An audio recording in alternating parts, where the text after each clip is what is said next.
டே பார்த்தீங்கன்னா மழைலாம் நின்று நல்லா கொஞ்சம் வெயில் அடிக்க ஆரம்பிச்சிச்சு. எங்கள் வீட்டு பக்கத்தில் இருக்க மலையில் தான் வந்து கொஞ்சம் தண்ணி மாதிரி வருதுன்னு சொன்னாங்க. அதை பார்க்க தான் வந்து நாங்கள் போயிருந்தோம்.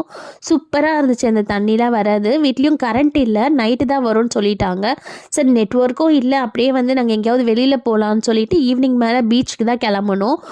போகிற வழியிலே பார்த்தீங்கன்னா அடையார் சைடில் பாலத்தில் அவ்வளோ தண்ணியாக இருந்துச்சு. வீடெல்லாம் வந்து ஃபுல்லாகவே முழுகிற அளவுக்கு தண்ணியாக இருந்துச்சு. போகிற வழி ஃபுல்லாகவே வந்து நமக்கு தண்ணியாக தான் இருந்துச்சு.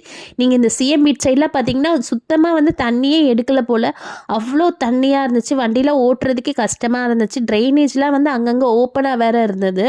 எந்த சைடு போனாலும் டேக் டைவர்ஷன் சொல்லிட்டு சுற்றி சுற்றி விட்டாங்க. நாங்கள் எப்படியோ ஒரு வழியாக வந்து பீச் கிட்ட வந்துட்டோம்.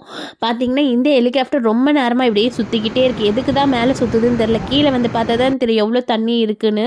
பீச்சில் கொஞ்ச நேரம் இருந்துட்டு அதுக்கப்புறம் தங்கச்சி வீட்டுக்கு தான் போகணும். சடனாக வந்து டின்னர் சாப்பிட்லான்னு சொல்லிட்டு வெளியில் போய் சாப்பிட்டுட்டு கிளம்பிட்டோம்.